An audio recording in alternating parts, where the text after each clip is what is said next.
Her first speaking engagement, the White House, at age 19, and she got there by cold calling the President of the United States.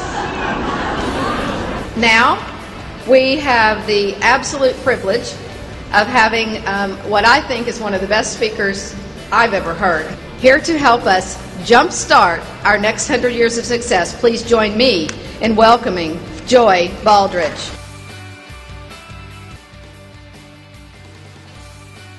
Without sales, you have nothing.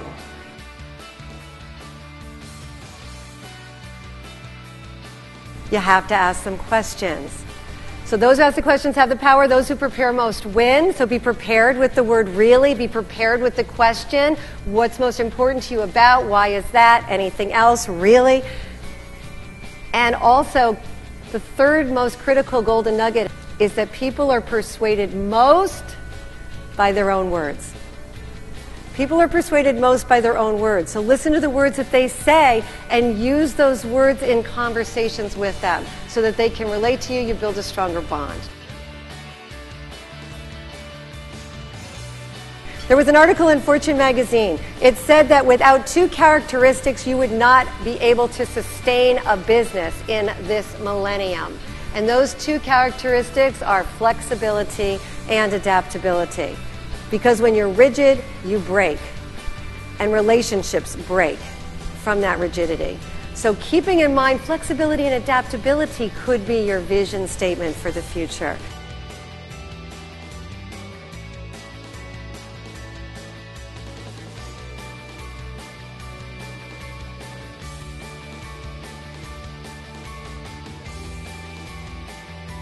To gain 3 to 5 hours of time in your week, the plus plus dash says if you say 2 positive things and then you dash off. So 2 positive things and then you dash off. So the more that you can minimize the interruption, more that you can minimize the conversation, the more time you'll be able to reclaim in your day. And you can actually get it back. Now, since so many people are in this room, if you want, you can use a shorter version of the plus plus dash. And you just turn to the person and say, plus plus dash at dinner? And that just means, I'm nice, you're nice, gotta go. So Danny, plus plus dash, lunch tomorrow? Great.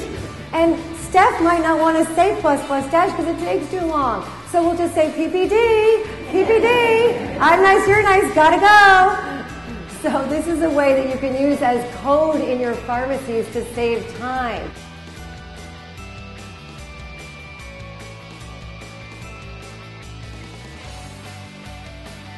My mother told me to come home from school on spring break, freshman year of college, and she said I was coming home because she wanted me to learn how to sell. And she said, because without sales, you have nothing. I said, wow, okay, I'll come and learn how to sell. I said, what do I do? We had a speed reading company, and she said, well, she said, I want you to make a call to the president. I said, the president of what? She said, our country. I said, you want me to call Jimmy Carter? That's who was president when I was 19. So I said, why?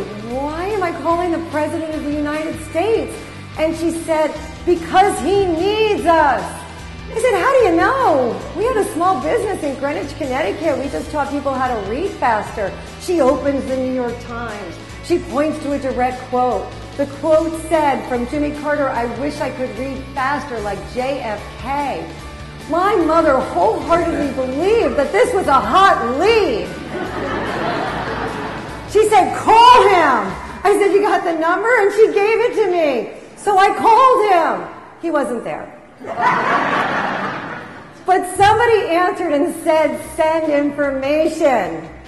And we did.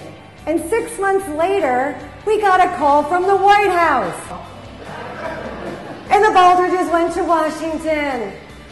And what I find fascinating about that whole experience is that my mother wanted to grow her business. And she looked for ways and opportunities in all different sources. And then she decided if she just looked for opportunity, made connections, made a phone call, and didn't know where it was going to take her, that it was worthwhile. And she would say, someone somewhere is looking for exactly what you have to offer.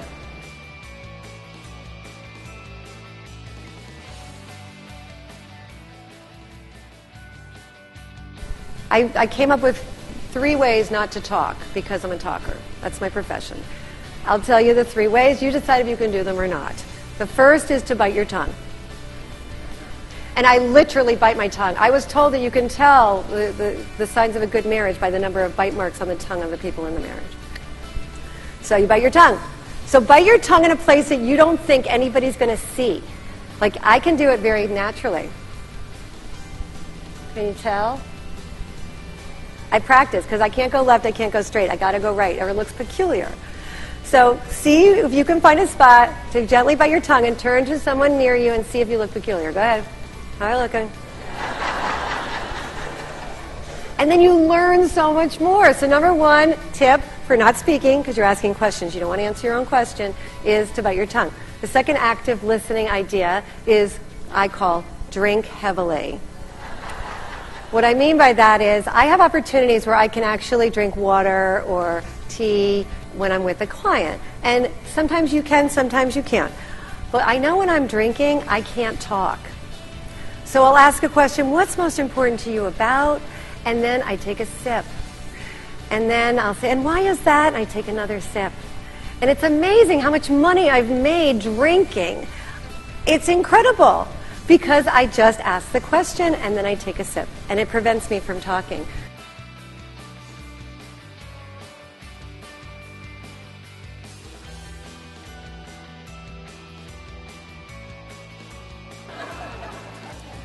I said, Wilson, if you had only listened to me yesterday. And he clenched his fist with rage, and he said, Mom, it will never be yesterday, so why do you keep talking about it?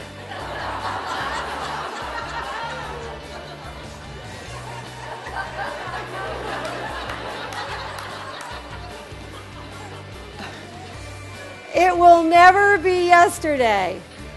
So I thought, that's profound. I better write that one down.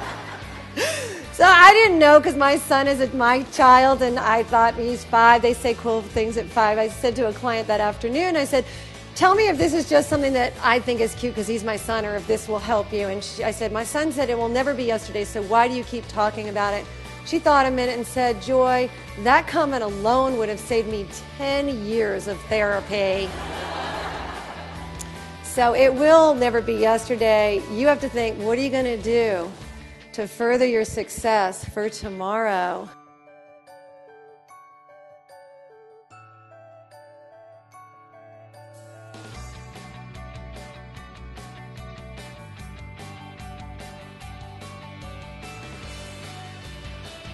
This is Jenna Beth Ferguson, Vice President and Symposium Director with JD Events. Joy Baldridge was our opening keynote here at the 26th Healthcare Facilities Symposium and Expo. She was exactly what we wanted to kick off the event with high energy, great optimism. We then let everyone sort of open their minds to learning and networking over the next 3 events. I was getting texts and emails throughout her speech and how extraordinary she was, and continue to hear just amazing feedback.